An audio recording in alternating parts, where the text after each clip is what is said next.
बिस्मिल्लाहिर्रहमानिर्रहीम।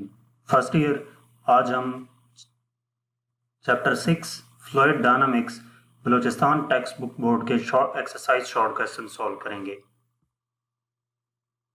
First question है, what are the causes of viscosity of a fluid.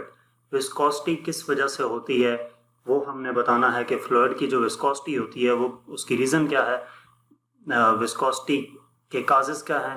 तो इसका बेसिकली आंसर क्या है कि जो इंटरनल फ्रिक्शन होती है दो लेयर्स के दरमियान, हमारे पास कोई भी फ्लूइड हो तो फ्लूइड की डिफरेंट लेयर्स होती हैं। किसी भी दो लेयर्स के दरमियान जो इंटरनल फ्रिक्शन होती है वो विस्कोसिटी की वजह बनती है। Flow of fluid decreases when viscosity increases, कि जब विस्कोसिटी इंक्रीज कर जाए यानी कि जो दो लेयर्स के दरमियान इंटरनल फ्रिक्शन है वो इंक्रीज कर जाए तो फ्लो फ्लूइड का डिक्रीज कर जाता है, क्योंकि विस्कोसिटी फ्रिक्शनल फोर्स है और फ्रिक्शन ग्रेटर होगी तो जो लिक्विड का फ्लो है वो कम होगा। नेक्स्ट क्वेश्चन है हमारे पास, question number 2, how does a body gain at terminal velocity when it falls through a fluid. जब एक बॉडी फ्लूइड में फ्लो कर रही होती है, फॉल कर रही होती है, तो वो टर्मिनल वेलोसिटी कैसे गेन कर लेती है ये बताना है। तो बेसिकली टर्मिनल वेलोसिटी होती क्या है। टर्मिनल वेलोसिटी वो हाईएस्ट वेलोसिटी है जो कोई भी ऑब्जेक्ट फ्रीली फॉल के दौरान अटेन कर लेता है, यानी कि एक किसी ऑब्जेक्ट को अंडर दी ग्रेविटी जब किसी हाइट से गिराया जाए तो वो मैक्सिमम वेलोसिटी जो उस ऑब्जेक्ट की होगी उसको टर्मिनल वेलोसिटी का नाम दिया जाएगा। जब ऑब्जेक्ट का वेट इक्वल हो जाता है ड्रैग फोर्स के, ड्रैग फोर्स क्या है, बेसिकली ये रेजिस्टेंस है। तो जब ऑब्जेक्ट का वेट किसकी इक्वल हो जाएगा, ड्रैग फोर्स के, तो वो ऑब्जेक्ट यूनिफॉर्म वेलोसिटी के साथ डाउनवर्ड मूव करेगा। उसको हम उसकी वेलोसिटी को, उस ऑब्जेक्ट की वेलोसिटी को टर्मिनल वेलोसिटी का नाम देंगे। तो acceleration of the object is zero as the net force acting on the object is zero. अब इस दौरान जब वो यूनिफॉर्म वेलोसिटी के साथ मूव कर रहा है तो उस वक्त उस बॉडी का जो एक्सेलरेशन होगा वो जीरो होगा, क्योंकि उसके ऊपर जो नेट फोर्स अप्लाई हो रही है वो जीरो हो चुकी है। इसके बाद क्वेश्चन नंबर 3 है, does a non viscous fluid exist, if yes how a fluid can be made non viscous. Non viscous fluid exist करता है, अगर करता है तो कैसे नॉन विस्कस फ्लूइड बनाया जा सकता है, रीजन भी बतानी है। तो जो नॉन विस्कस फ्लूइड होता है उसकी अगर किसी फ्लूइड की विस्कोसिटी जीरो हो तो उसको हम नॉन विस्कस फ्लूइड कहेंगे। ऐसा फ्लूइड जिसकी विस्कोसिटी यानी कि उसके लेयर्स के दरमियान जो रेजिस्टेंस है, दो लेयर्स के दरमियान जो रेजिस्टेंस है वो मिनिमम हो, जीरो हो, तो उसकी विस्कोसिटी जीरो होगी और उसको हम नॉन विस्कस फ्लूइड कहेंगे। विस्कोसिटी होती क्या है, ये रेशो है शेयरिंग स्ट्रेस की शेयरिंग स्ट्रेन के साथ, यानी कि शेयरिंग स्ट्रेस और शेयरिंग स्ट्रेन की जो रेशो है उसको विस्कोसिटी कहते हैं। So fluid that resist zero और लो स्ट्रेस और have very high rates of strain will have viscosity close to zero. तो ऐसे फ्लूइड जो जिनकी रेजिस्टेंस जीरो हो, बहुत कम स्ट्रेस हो या बहुत ज्यादा हाई रेट्स का स्ट्रेन हो, तो उसको क्या कहेंगे कि उसकी विस्कोसिटी जीरो है। तो एक ऐसा फ्लूइड है जिसकी जो विस्कोसिटी है नियर टू जीरो है, क्लोज टू जीरो है, और वो कौन सा है, वो लिक्विड हीलियम है 2 डिग्री केल्विन पे। यानी कि 2 डिग्री केल्विन पे जो लिक्विड हीलियम है उसकी विस्कोसिटी जीरो होती है, तो हम उसको नॉन विस्कस फ्लूइड कह सकते हैं। दूसरा क्या था कि फ्लूइड को हम नॉन विस्कस बना कैसे सकते हैं। तो एक नॉन विस्कस फ्लूइड बनाने के लिए हम सिंपली क्या करते हैं कि उसकी जो दो लेयर्स के दरमियान विस्कोसिटी है वो जीरो होनी चाहिए। We can simply let the viscosity be zero, यानी कि उस ऑब्जेक्ट की जो विस्कोसिटी, उस फ्लूइड की जो विस्कोसिटी होगी वो जीरो होगी। It is more difficult to create non viscous flow experimentally एक नॉन विस्कस फ्लो जनरेट करना आसान काम नहीं है, क्योंकि जितने भी फ्लूइड्स हैं, इवन के वाटर है या एयर है, उसकी कुछ ना कुछ विस्कोसिटी होती है। तो प्रैक्टिकली नॉन विस्कस फ्लूइड बनाना बहुत मुश्किल काम है। इसके बाद क्वेश्चन नंबर 4 है, why why rain drops do not hurt us, rain drops हमें हर्ट क्यों नहीं करते? तो इसकी रीजन ये है कि रेन ड्रॉप फॉल कर रहे होते हैं डाउनवर्ड, उनके ऊपर ड्रैग फोर्स अप्लाई हो रही होती है। जब इससे पहले आपको टर्मिनल वेलोसिटी के बारे में बताया था, अब जब रेन ड्रॉप ऊपर से नीचे की तरफ मूव करना शुरू करता है तो वो मैक्सिमम वेलोसिटी अटेन कर लेता है, यानी कि जब वेट रेन ड्रॉप का वेट ड्रैग फोर्स के इक्वल आ जाता है तो उस वक्त जो उस रेन ड्रॉप की वेलोसिटी है उसको हम क्या नाम देंगे? टर्मिनल वेलोसिटी का। तो टर्मिनल वेलोसिटी के तहत जब वो डाउनवर्ड मूव करता है तो उसका एक्सेलरेशन 0 हो जाता है, तो इस वजह से वो हर्ट नहीं करता। यानी कि इसका मतलब ये हुआ कि जब कोई भी ऑब्जेक्ट डाउनवर्ड चाहे जितनी मर्जी हाइट से हम नीचे की तरफ गिराएं, वो डाउनवर्ड आता जाएगा तो वो एक मैक्सिमम वेलोसिटी अटेन कर लेता है, उसके बाद मजीद उसकी वेलोसिटी इंक्रीज नहीं करती।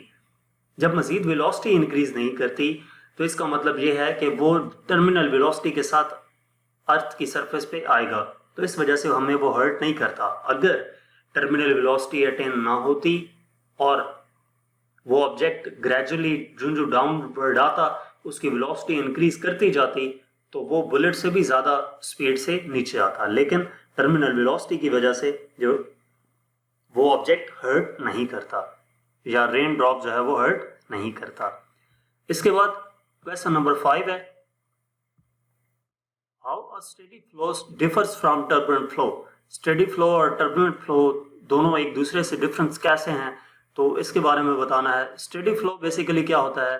Flow of a fluid, flow of a liquid in which the velocity of every particle crossing a particular point is the same is called steady flow। कि यहाँ पर ये सपोज जो लाइंस लगाई गई हैं एरो की फॉर्म में, यहाँ पे हर एक पार्टिकल मौजूद है, तो जो पार्टिकल यहाँ से गुजरेगा उसके पीछे आने वाला पार्टिकल भी उसी पॉइंट से गुजरे, तो इस फ्लो को हम नाम देते हैं स्टेडी फ्लो का। यानी कि जो उस लिक्विड जो फ्लो कर रहा है उस लिक्विड का हर पार्टिकल उसी पॉइंट से गुजरे जिस पॉइंट से उससे पहले वाला पार्टिकल गुजर कर गया था, तो उसको हम स्टेडी फ्लो कहते हैं। और जो टर्बुलेंट फ्लो होता है इसमें जो वेलोसिटी होती है पार्टिकल की हर पॉइंट पे चेंज हो जाती है और इसका जो डायरेक्शन होगी वो भी चेंज हो जाएगी। यानी कि जो अगर यहाँ पर ये फ्लो है लीनियर लेमिनर या स्टेडी फ्लो तो बिल्कुल स्ट्रेट सीधा सामने की तरफ मूव करेगा, और टर्बुलेंट फ्लो में ऑब्जेक्ट ऐसे ऐसे करके, जैसे वाटर आपने देखा होगा यूं करके जब मूव कर रहा होता है तो उसको हम क्या नाम देते हैं? टर्बुलेंट फ्लो का। क्वेश्चन नंबर 6 है, why liquid is incompressible while gas is compressible. Liquid incompressible है और गैस कंप्रेसिबल है, इसकी रीजन क्या है? तो जो गैस है उसके मॉलिक्यूल्स के दरमियान जो गैप है वो ज्यादा होता है, इस वजह से गैस कंप्रेस हो सकती है, जबकि जो लिक्विड है उसके मॉलिक्यूल्स के दरमियान जो गैप है वो कम नहीं होता, वो एक दूसरे के साथ जुड़े होते हैं, और तो इस वजह से जो लिक्विड है वो इनकम्प्रेसिबल होता है, लिक्विड को कंप्रेस नहीं किया जा सकता। Next question, question number 7, how can the laminar flow be changed into turbulent flow. Laminar flow को टर्बुलेंट फ्लो में कैसे चेंज किया जा सकता है? तो अगर एक पाइप है ट्रांसपेरेंट है और उसमें हम एक कलर पुट कर देते हैं तो हम ये देखेंगे कि उसमें से जो वाटर फ्लो कर रहा है वो स्ट्रीम लाइन फ्लो है, लेमिनर फ्लो है। ठीक है, वो स्मूथली मूव करेगा स्ट्रेट लाइन में, तो उसको हम लेमिनर या स्ट्रीम लाइन फ्लो कहेंगे। अब जो लिक्विड फ्लो कर रहा है अगर उसका रेट इंक्रीज कर दिया जाए, liquid flow rate is increased, यानी कि लिक्विड फ्लो करने की स्पीड हमने इंक्रीज कर दी तो उसकी वेलोसिटी इंक्रीज हो गई। When the average velocity of the particles increased from critical velocity, कि जब एवरेज वेलोसिटी उन पार्टिकल्स की जो वाटर फ्लो कर रहा था उसकी एवरेज वेलोसिटी क्या हो गई? इंक्रीज कर गई कि क्रिटिकल वेलोसिटी से, तो लैमिनर फ्लो चेंज हो जाएगा टर्बुलेंट फ्लो में। इसका मतलब ये हुआ कि जब किसी भी लिक्विड के फ्लो की वेलोसिटी इंक्रीज कर दी जाए तो उसका जो एक लैमिनर फ्लो था, जो एक स्टेडी फ्लो था, वो फ्लो चेंज हो जाता है टर्बुलेंट फ्लो में।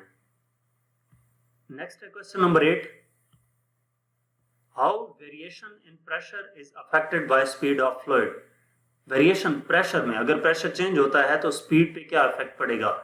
तो फ्लूइड डायनामिक्स में जो बर्नौलीज प्रिंसिपल है उसके मुताबिक अगर हम स्पीड को इंक्रीज कर दें तो प्रेशर डिक्रीज हो जाएगा, और अगर प्रेशर इंक्रीज कर दें तो स्पीड डिक्रीज कर जाएगी।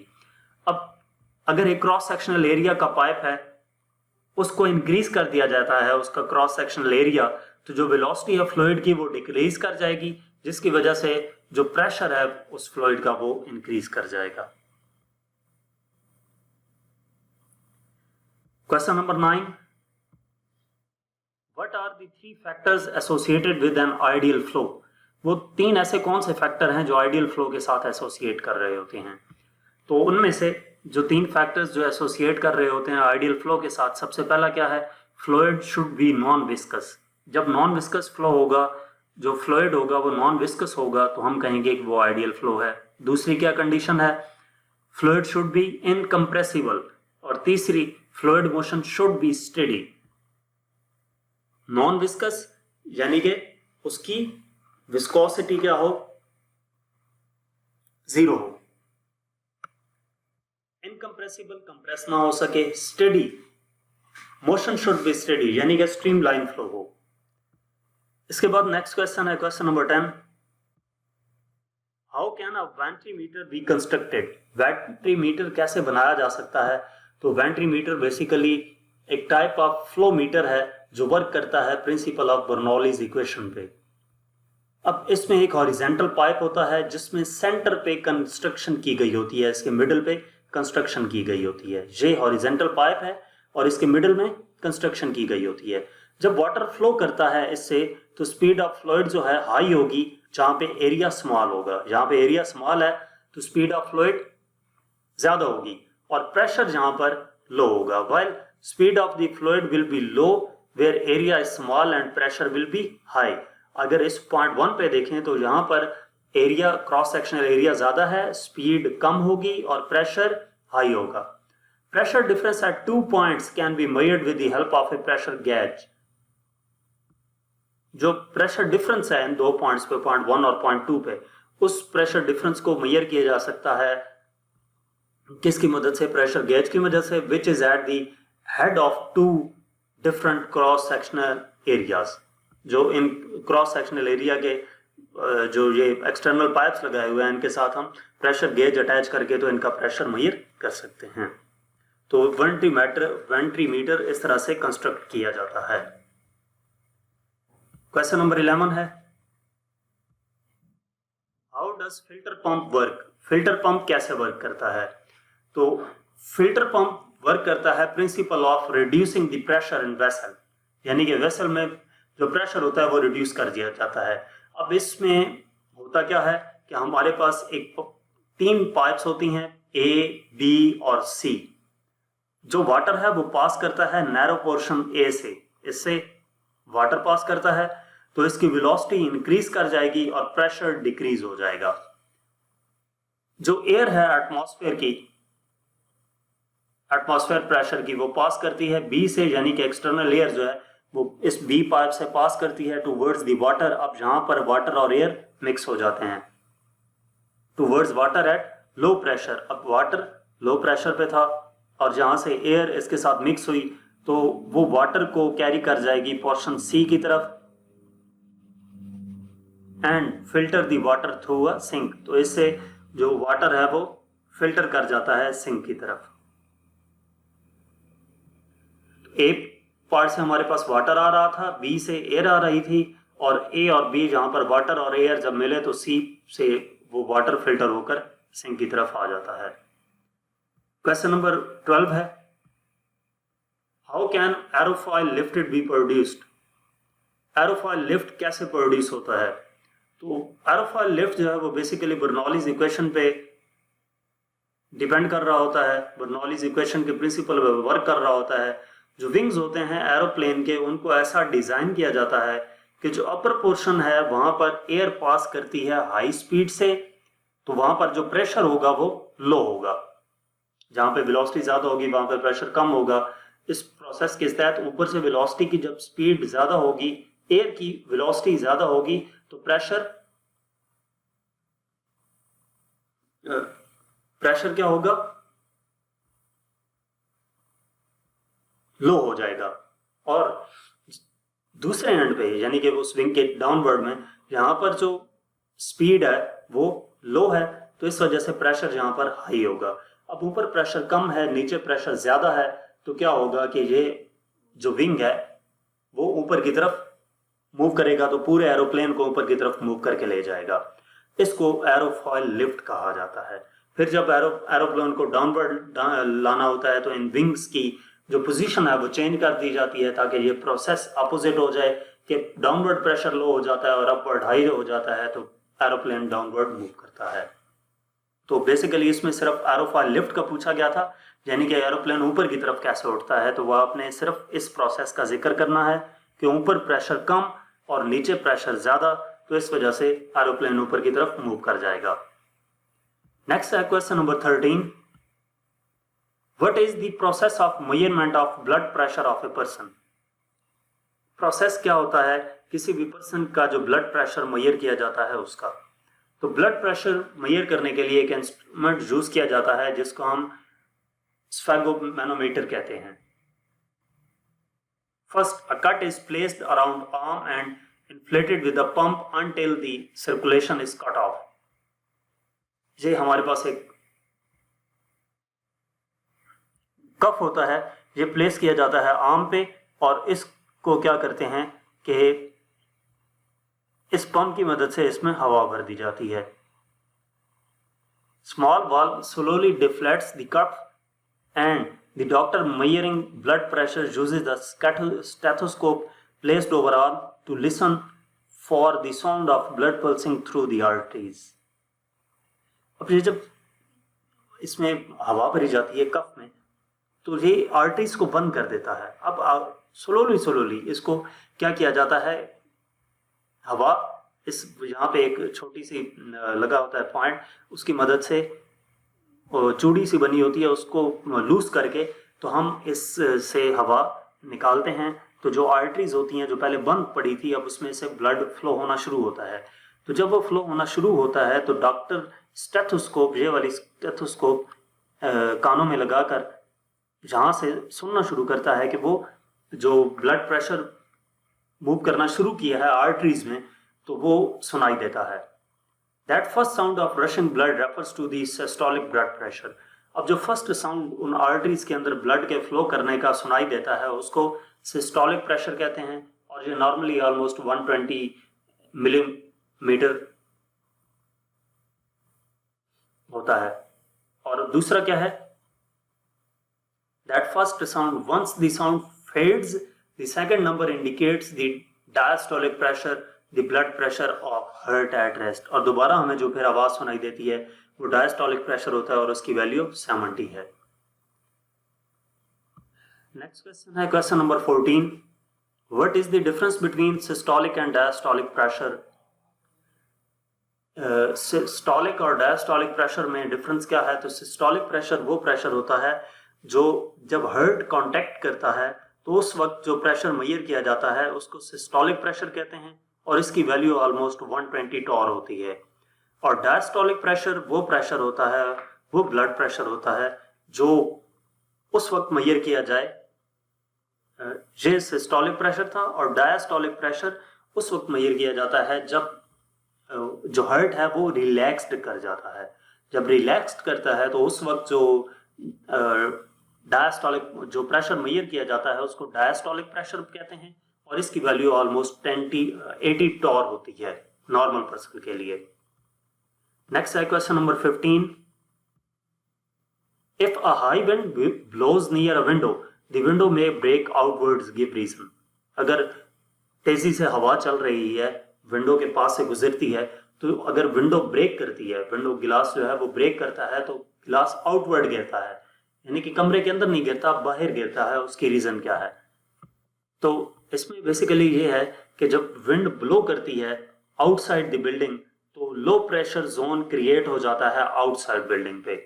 अब बिल्डिंग के अंदर यानी कि रूम में जो एयर प्रेशर है वो काफी ज्यादा है बाहर के प्रेशर की निस्बत, तो क्या होगा, एयर ट्राई करेगी मूव करने के लिए हाई प्रेशर से लो प्रेशर की तरफ, यानी कि रूम के अंदर से बाहर की तरफ जो एयर है वो फ्लो करने की ट्राई करेगी, यानी कि प्रेशर इनसाइड ज़्यादा था, आउटसाइड कम था, तो प्रेशर इक्वलाइज होने के लिए ज़्यादा से कम की तरफ फ्लो करेगा। Hence when the air tries to move from inside to outside, जब एयर ट्राई करेगी इनसाइड से आउटसाइड मूव करने के लिए, it pushes the window outward and may it broke, तो वो क्या करेगी, विंडो को पुश करेगी आउटवर्ड, जिसकी वजह से विंडो ब्रेक कर जाएगी। नेक्स्ट क्वेश्चन नंबर 16 है, when water falls from a tap its cross sectional area decreases as it comes down. Why? जब वाटर फॉल करता है एक टैप से तो उसका क्रॉस सेक्शनल एरिया डिक्रीज कर जाता है, इसकी रीजन क्या है? यानी कि जब टैप ओपन करते हैं हम तो वाटर उससे जब नीचे की तरफ गिरता है, जो वाटर नीचे आता है तो उसका क्रॉस सेक्शनल एरिया डिक्रीज होता जाता है। इसकी रीजन बतानी है। तो इसकी रीजन ये है कि ये अगर वाटर टैप है और इसमें से जब हम इसको ओपन करते हैं तो वाटर यहाँ से जब स्टार्ट हुआ तो इसका क्रॉस सेक्शनल एरिया ज़्यादा था, और जो ये नीचे जाता जा रहा है तो इसका क्रॉस सेक्शनल एरिया कम होता जा रहा है। इसकी रीज़न क्या है? जब वाटर फॉल करता है टैप से तो उसकी जो स्पीड है वो लो होती है। अब जो वो नीचे की तरफ मूव करता है, स्पीड लो है तो क्रॉस सेक्शनल एरिया ज़्यादा होगा। किस वजह से? इक्वेशन ऑफ कंटिन्यूटी के मुताबिक जहाँ पे स्पीड कम हो वहाँ पे क्रॉस सेक्शनल एरिया ज़्यादा होता है। अब जो ये डाउनवर्ड करता है वाटर मूव तो इसकी वेलोसिटी इंक्रीज करती जा रही है। जब वेलोसिटी इंक्रीज हो गई तो इक्वेशन ऑफ कंटिन्यूटी के मुताबिक इसका क्रॉस सेक्शनल एरिया डिक्रीज कर जाएगा। तो यही रीज़न है कि जो वाटर जो है वो टैप से डाउनवर्ड मूव करता है तो उसका जो क्रॉस सेक्शनल एरिया है वाटर का पहले ज़्यादा था और फिर कम हो जाता है। नेक्स्ट क्वेश्चन नंबर 17 है, if you blow between two limp pieces of paper held hanging down a few inches apart, will the pieces of the paper come closer together or further apart? Explain.